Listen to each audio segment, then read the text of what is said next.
When it's like, oh, I need to get my body into shape for summer. No, get your mind into shape. Figure that out. I don't think talking is enough. I don't think it's enough to be like, this is going on. Yes, it's important, and I'm glad we need to share it. But go one step further, do something about it. Like, spend time learning the language of your mind and body so you can understand, okay, in this situation, this doesn't serve me. Or here, I need to do a little bit more mental preparation before getting there. Your mind is half of your health, half of it. Why are we so scared to talk about it? We love talking about our bodies, we love showing our bodies, we love saying I'm going to go to the gym or do that. But like, neglecting your mind is only making you unhappier, more anxious, more insecure, and it needs to be an investment that you make every single day. Everyone struggles, everyone. That's just part of life. The key is like, one, not judging yourself for that, and two, knowing that you do have the power and the tools, if you learn them, to be able to manage that more. And I'm not saying like, mental fitness is going to solve all your problems. No, like that would be impossible. But what it does do is it puts the power back in your hands so you can really take responsibility and take control of it. And that, I think, is really cool.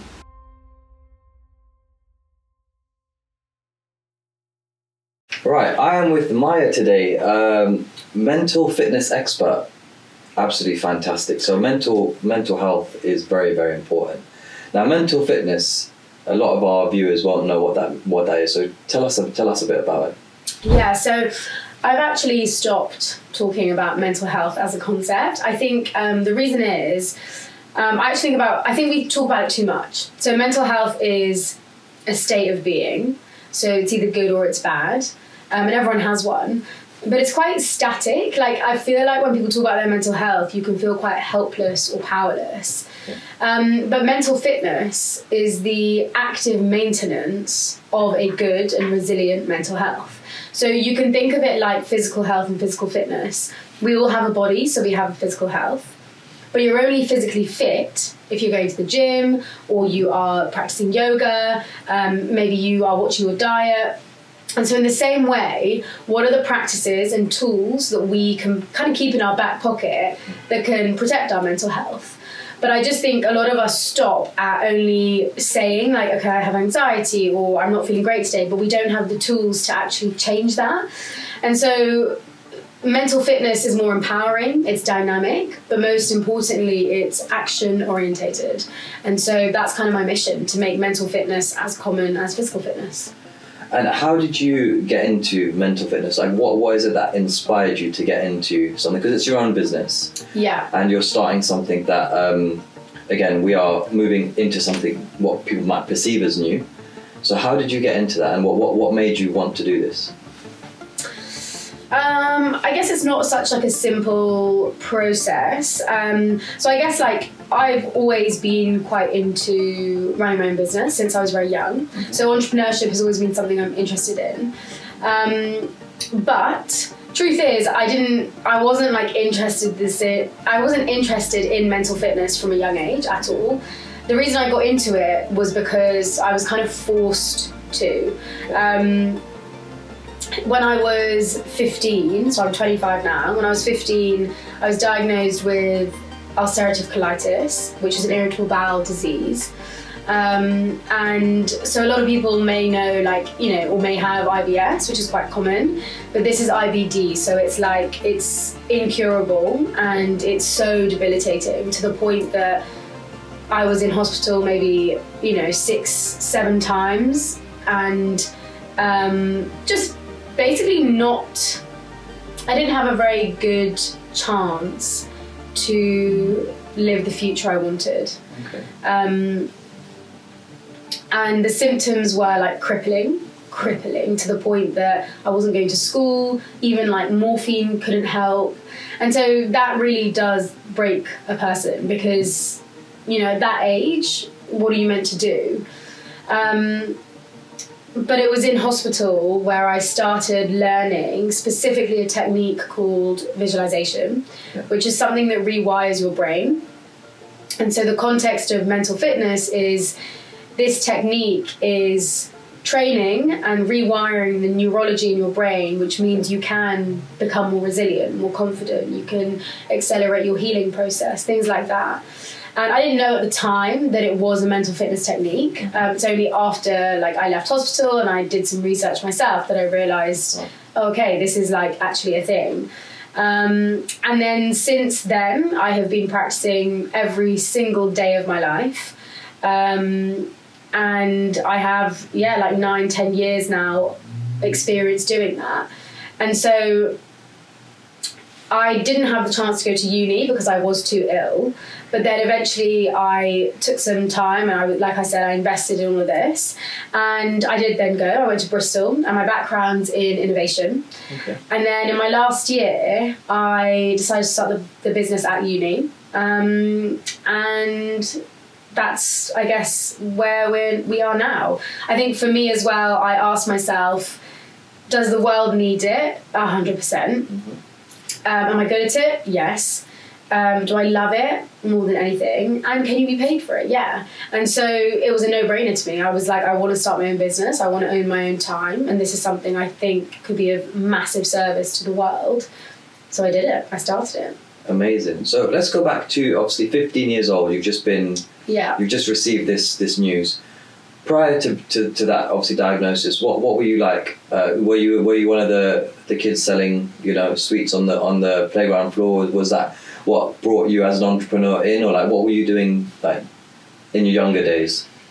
I definitely was, and I was a very like confident, very bubbly, outgoing individual.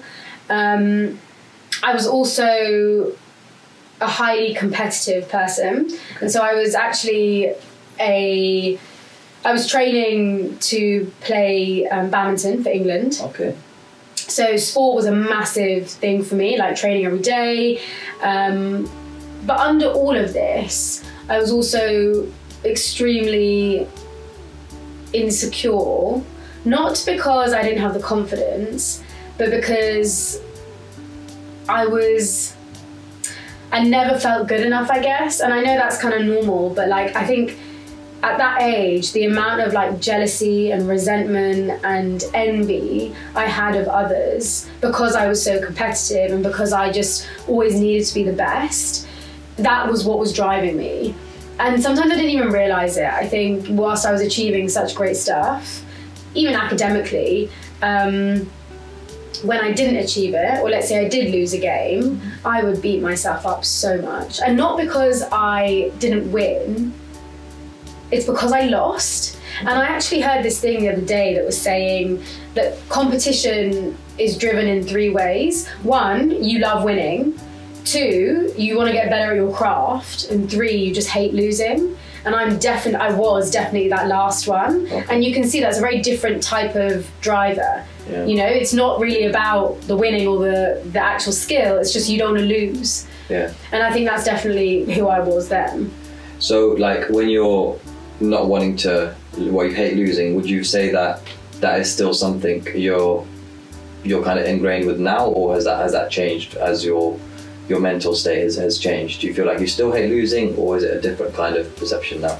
I mean, I wouldn't say I'm like, woohoo, like, let's lose. But I think it's just that thing of like, I have done a lot of like deep and hard work on this to rewire that whole belief. Because I think for me, losing meant I wasn't good enough. And that is not true. So it's not that I don't, I still don't love to lose. However, I don't attach it to my worth anymore. So if I lose, I'm like, okay, cool, what do I need to do to get better? But at the end of the day, I'm not like, okay, I'm not a worthy person anymore. And I think that was the key bit.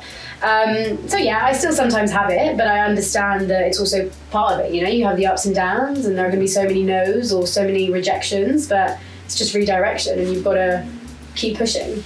So obviously we've spoken about a big down. What have been your other kind of big downs that feel like it's been very difficult to get back up from, and what have you done to kind of build yourself up?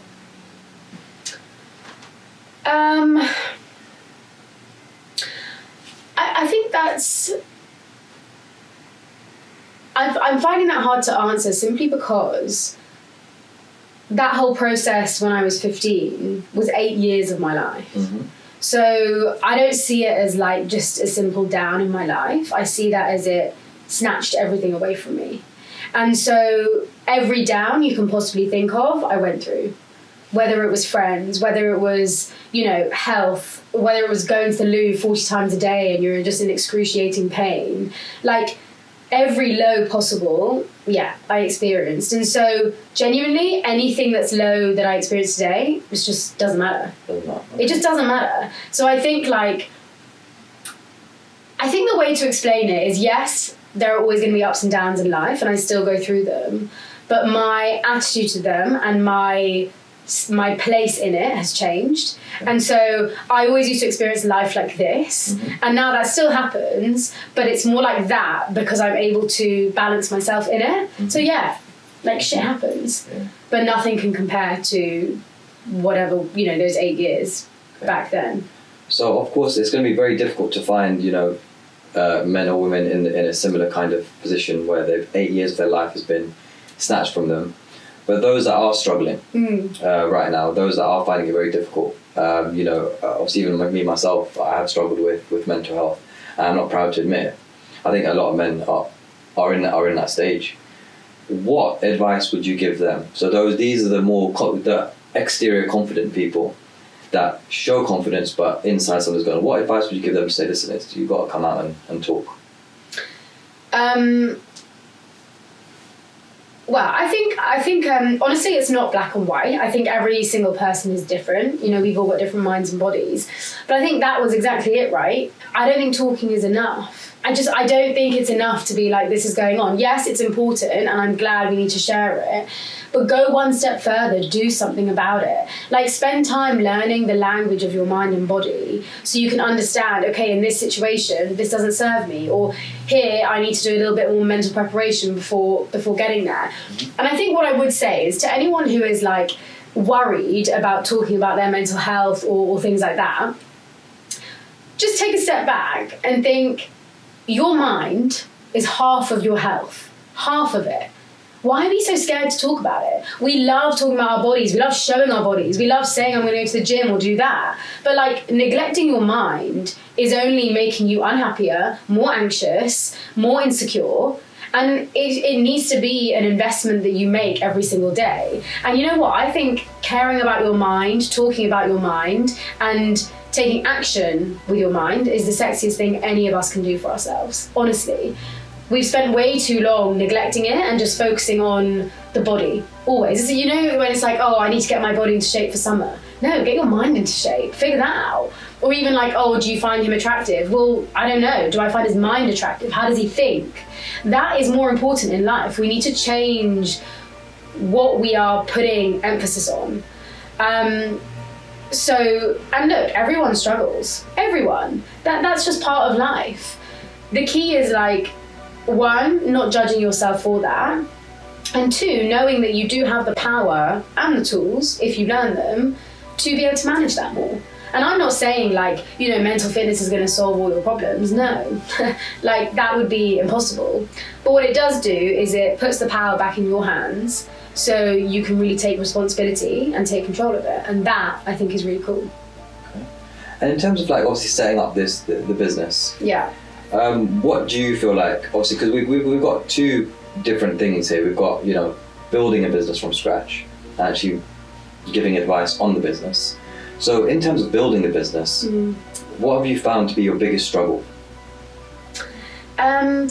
Well, I think the business I'm building is disrupting certain narratives. No one knows the term mental fitness. So it's not that people already know the idea and they can just buy into it. So I think that educational piece, I didn't realise how much I would need to do beforehand, but I love it and I think that's great. But I think when you are introducing a new concept to society, you're going to have people unsure about it and, not really want to buy into it. So that's definitely been a struggle.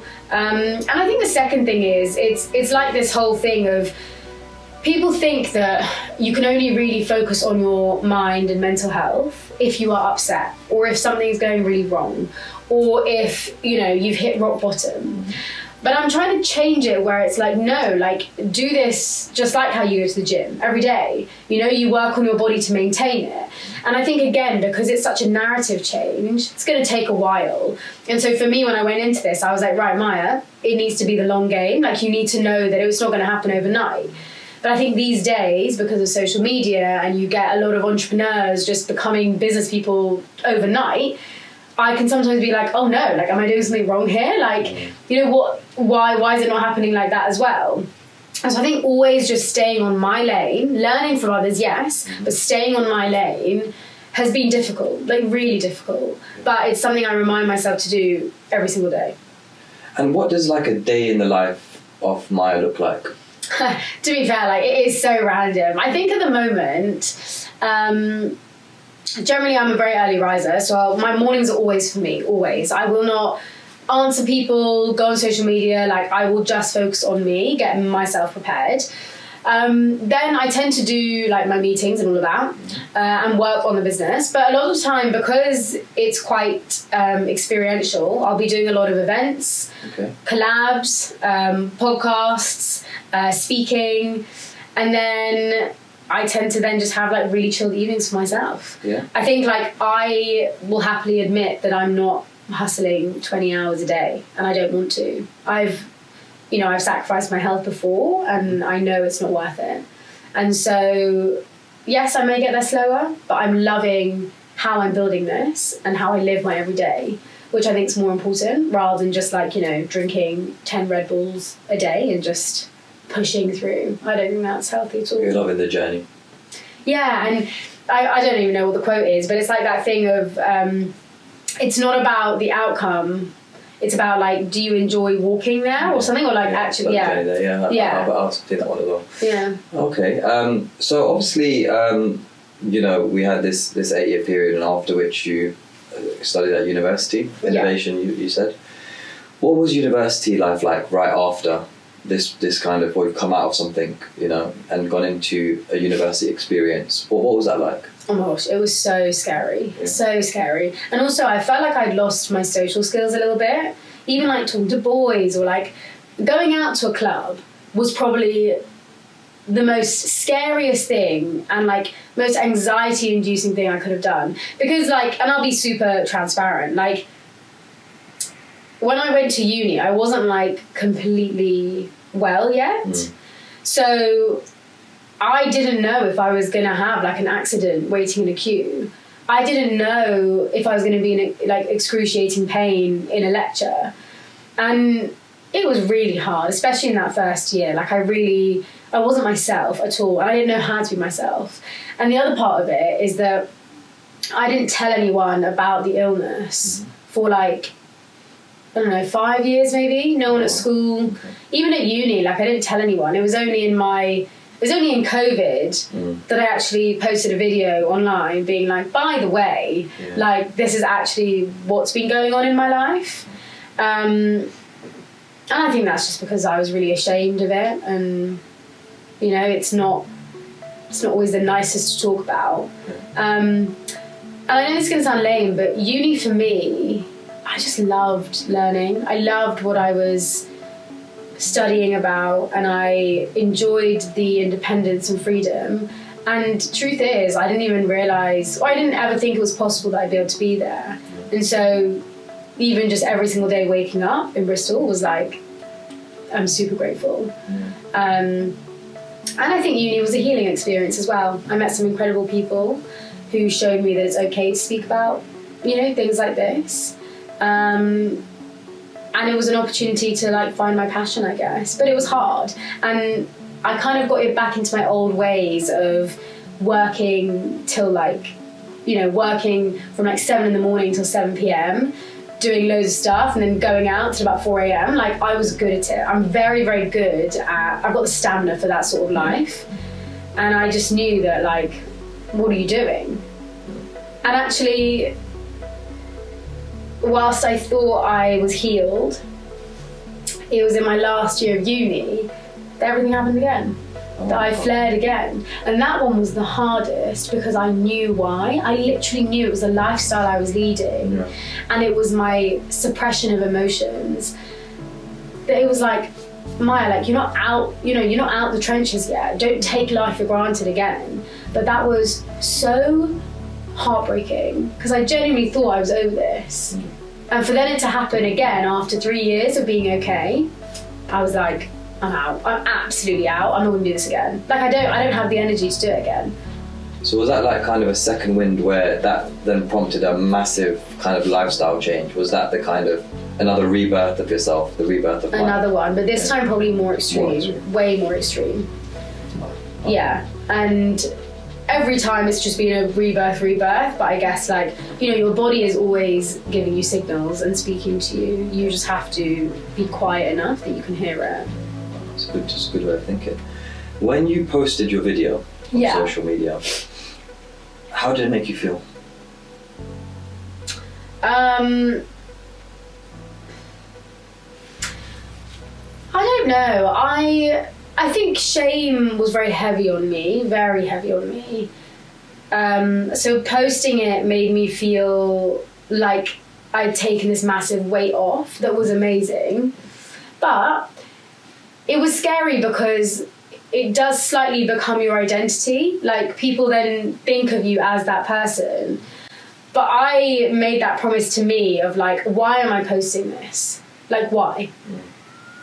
And the reason was, if this can help one other person, that's why. It wasn't to tell people what I have. It wasn't to get attention. It wasn't to do any of that. It was simply, if this can help one other person. And that then became my purpose, because you know what it did? I knew it helped that one other person who had messaged me being like, oh my gosh, like, I've been struggling with XYZ. Like, this was really inspiring. Or someone just being like, I never knew. I'm sorry I ever said this or whatever. And actually, that's why I did it. And that's why I continue to share my story, because if I'm honest, I don't think it's very good to relive it again and again and again. I don't. But if in the process it can help someone, then I think that's so worth it. Oh, okay. So since, let's say, post-uni to present, so obviously the focus has been on building the business and obviously building yourself and, you know, the mental fitness. Am I okay to say a brand? Mental fitness brand? Yeah, of course, yeah. Mental fitness brand. So that's been 2 years. Yeah, so I graduated in, because of COVID, it's a bit confusing, like 2021. Okay. I think. Yeah, where are we now? Yeah, 2 years, okay. So in the 2 years kind of COVID, post-COVID, how do you feel it's been going? Pretty cool, actually. Like, really, really cool. Yeah, so I dream quite big. You know, when I have a mission, I'm like, okay, I want to, you know, make it big. And people always used to say to me, oh, like, you'd be such a good coach. And you know, like, think this is like a really nice thing to do with schools. And yeah, it is. And I do love coaching. But I was like, I want to go big. I am and will build the Nike of mental fitness. Okay. And I said at the beginning of starting it, or actually the beginning of this year, I was like, I want to work with the 5 top sports brands in the world. Okay. And I made it a mission. Yeah. And I visualized it. And that doesn't just mean manifestation, right? I think the problem with me teaching people visualization is they're like, oh, is this just manifestation? No. Visualization is what athletes use every single day to be better, to think better, to perform better. So why can't we do the same? And so I would literally wire my goals into my brain. Okay. And this year I have worked with all the top sports brands in the world, and I'm continuing to just go bigger and better. But more than that, the impact that it's making is huge. Yeah. You know, like reaching over like 40,000 people now with visualization is super cool to me, and it's only just the beginning.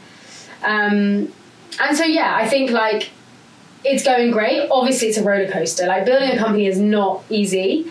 But I don't mind that. I know that, and I know it's a bit of a long game, so I'm just gonna stay focused on the impact, but also how can I reach the most people and take them through this experience and get them mentally fit. And if I'm always driven by that, then that's key. And I used to be driven by money. Yeah. Because I did like young enterprise at school and stuff like that, and like, you know, I loved it. I love making profit. Mm-hmm. But I think when money couldn't buy my health, you realise, okay, what's actually more important here? Okay, so money and health we've touched on, but can money buy happiness? No, but money can help you do the things that make you happy. But I'll challenge you on that. If you have all the money in the world, but you don't actually know what makes you feel happy, you're going to be unhappy. So if you do the work beforehand, where you're actually like, okay, what makes me feel alive? What gives me peace? These people don't serve me, whatever. And that's a lifelong journey, right? Depending on your age, who you're with, it's going to change. Then yeah, all the money in the world is going to help you do that. But if you just have loads of money and you haven't done the deep work on yourself, it means nothing. Like that, okay. So that's a very good way of thinking. In terms of, obviously, you know, I've seen on Instagram, obviously you speak in front of it was when you were at the front, I think you're speaking to quite a lot of people. I couldn't see. Right. Obviously he was there. Does that make you feel alive in that moment?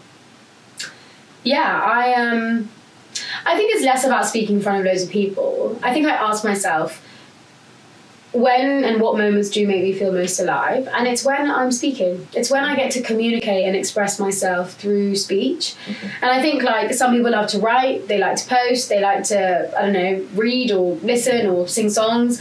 I love being able to communicate my experiences and my learnings through my voice. And so yes, it does make me feel alive when I am on stage seeing people, and also especially like leading the visualizations, because whenever I do talks or workshops or whatever, I make it so experiential, so they actually go through a visualization, because what better way to learn something than to just do it. So with like music, lights, my guidance, and the energy in the room, just massive change, shift. And that's super exciting to me, because as humans, that's ultimately what life's about, right? Those experiences. How do you feel? How can you connect with others about something like this? So yes, it makes me feel the most alive. And that's why it was actually someone who used to work at Headspace. They were like to me, oh, like, why don't you just build an app? Like, obviously. Because like Headspace started with events and then they didn't work. Right. So they went to an app. And I was like, oh my God, you're so right, I need to do an app. Yeah. And then I was like, Maya, is that what you want to do? No, I don't want to just build a company where I'm managing like 100 engineers. I want to create experiences for people so that they can get mentally fit. Just like a spinning class, just like going to the gym. And so then I asked myself, no, Maya, like if that's what you're good at and that's what, you know, inspires you, keep up with the events. Don't let anyone change that for you. And if it doesn't work, it doesn't work. But I'm still going to do what makes you feel alive. Amazing. Now, a lot of words always I keep hearing are visualization. Yes. Can you take me through one? Ha! Oh my gosh, here? Yeah. That's going to be like 10 minutes. Can do one. Really, actually? Yeah, we've got 10 minutes, I think. Do you actually want to do one? Yeah, of course. I can do like a... Yeah, 10 minutes, we've got 10 minutes. Okay, what do you want on? It's a broad question. What are topics? So I think you can apply it to many different things. So obviously like your goals, things you're maybe working on, a project that you're working on. You can see a challenge and then be able to overcome it. Because remember, the reason visualization works is because your brain doesn't know the difference between what's real and imagined. Okay. But let's say you're feeling a certain emotion right now. Maybe it could be anxiety, it could be anger. We can do a visualization on that to calm it down. Okay. So it's really up to you. Like what, and maybe think of it as in like things you're thinking, feeling, and performing, and see what kind of area. Let's do anxious podcast, so we're doing now, about its future, like where is it going to go? What was the other last one? Also, I pick one. Okay, so let's go with podcast in the future performance. Okay, fine. So what I'm going to do is, I don't have I do have the music, but if it's recorded you probably won't get the sound. But I'll just do like a taster one, basically. Okay, yeah. So what we're going to do is I'm going to guide you through this process where, because your brain doesn't know the difference between what's real and imagined, by the end of it you have created a new pathway in your brain that is going to give it a new direction. Okay. And so a lot of the time, if you cannot see where you want to take the podcast or, you know, who you want on it, you're going to make it happen. If you want to think, feel and perform like the top 1%, you've got to level up your mindset. So in this process, I will guide you through it. Okay. And I'm going to ask you things like, what can you see? What can you feel? What can you hear? So obviously if it's this studio, I want you to build this image in your brain. Okay, got it. And start seeing the activities you're doing, how you're showing up, but also how you're feeling. Okay. Like, who do you need to be to make that happen? Okay. Okay? And I'd say think quite big, whether it's 2 years, 3 years, whatever it might be. Okay? Cool. I just close my eyes or keep it open? No, we'll close your eyes. So just get in a comfortable position for me. Do you want it with the music? No, I'm good. Okay. Okay, and just take a second here. Just roll your shoulders for me, move your neck. Okay, and let's take some deep breaths. So gently breathing in through your nose and exhale through your mouth. Again, breathing in and exhale. Last breath, breathing in and exhale. Okay, and just keep breathing at a rhythm that works for you.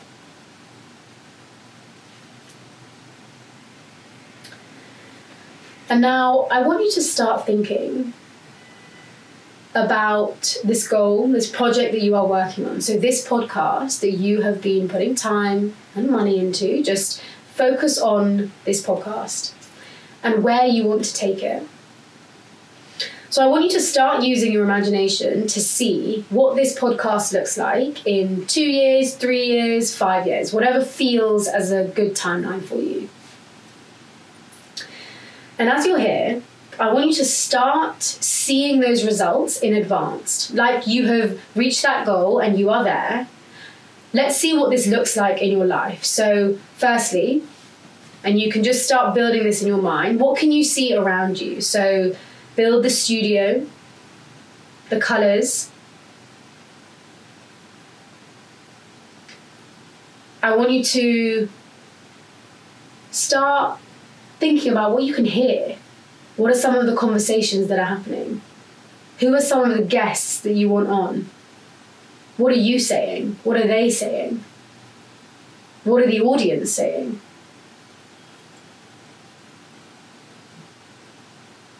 And what are you wearing? How are you showing up to this space? Remember, this goal is in your life. You are seeing the results in advance. Who do you need to be to make it happen? So see what you're wearing, the colour of your clothes. Even go into the details of what you can taste, whether you're having some coffee or water. Really keep building these senses and add those details to make it as real as possible for your brain.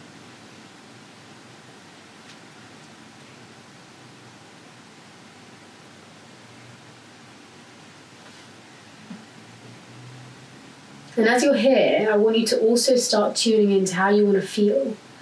So every time you are doing these podcasts, and even the growth that your following have had, and the things that people are learning from it, how do you want to feel as the producer, as the presenter of this podcast, taking it to this place you want it to be? How do you want to feel? Is it driven, confident? Maybe it's grateful. I want you to feel that in every cell of your body. Pre-experience the emotions so you can change the chemistry and biology of your brain and body. And keep adding this to the visualization. Make it even bigger. Go bigger. Don't let any doubts or fears get in the way. Push your limits and go bigger. See where you want this to go and how you want to feel doing it.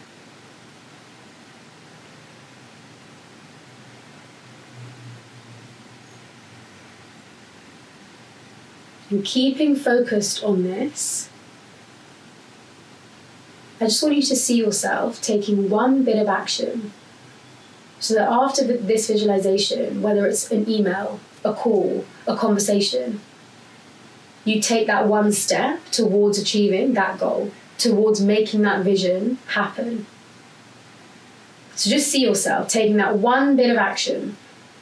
Wire your brain for it from now, so that you are more likely to do it.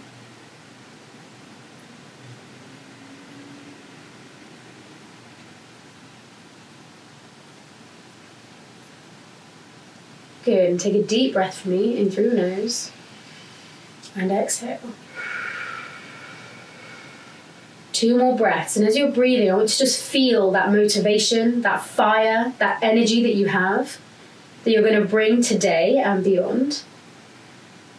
Again, last deep breath. Really feel it. Bring it to the present. And let go. Can I open?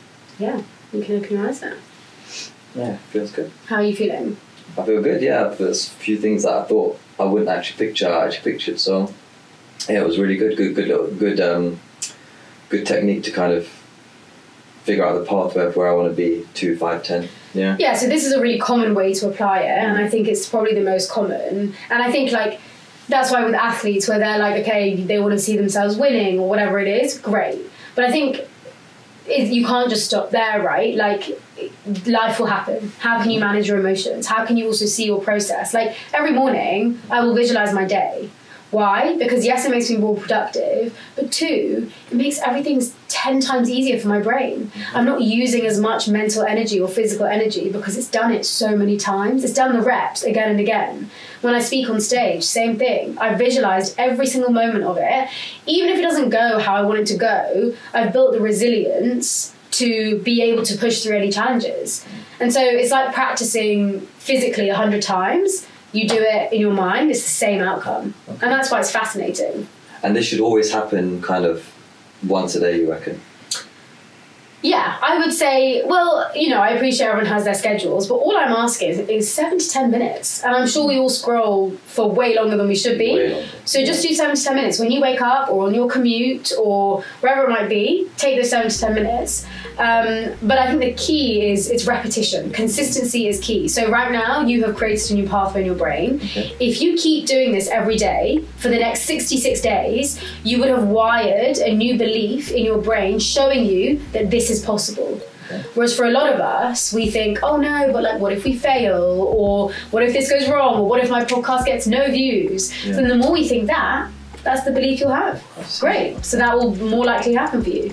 Okay, that's really interesting.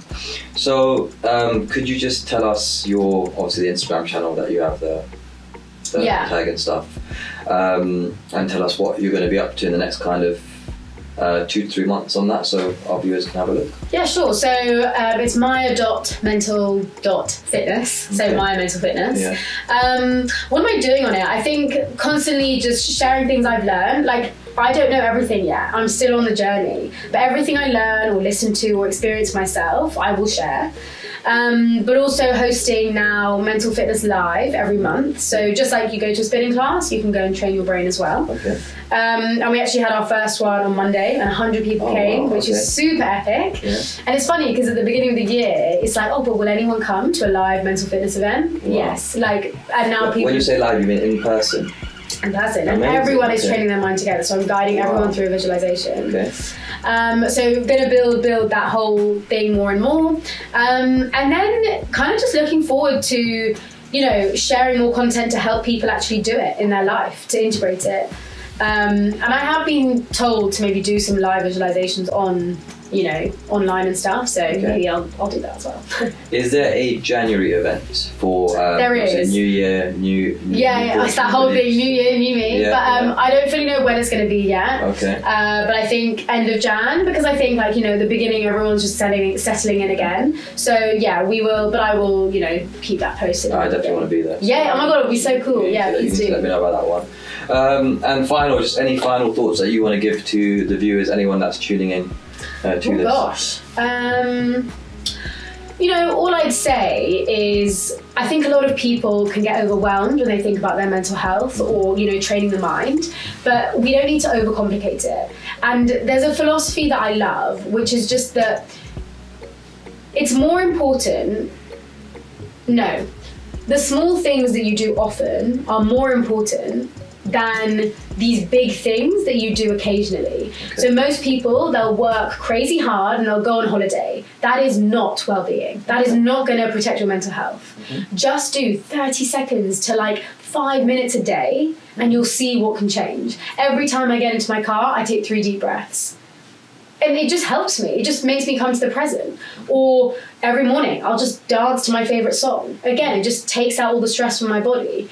On the train, I'll do a 5-minute visualization. Like, focus on the small little things that you can do every day and often. That's going to help you maintain your mental health, your physical health, and your emotional health. Wow. That was amazing. And in my opinion, you are a real boss and have really done amazing. So I've got this nice t-shirt. Oh, nice. Yeah. I love that. We don't quit. So oh, that is so me. Thank you. That is for you. Oh, I should have worn this on the podcast. Yeah. Yeah, I love this. This is great. Nice for you to take away. So thank you so Here's much. my outfit. Thank you. Thank you so much for coming on. And obviously, hopefully I'm going to come and see you in January. For sure. That would be really good. But that was super, super inspirational. That was so good. So many things that I learned there. Good. I'm glad.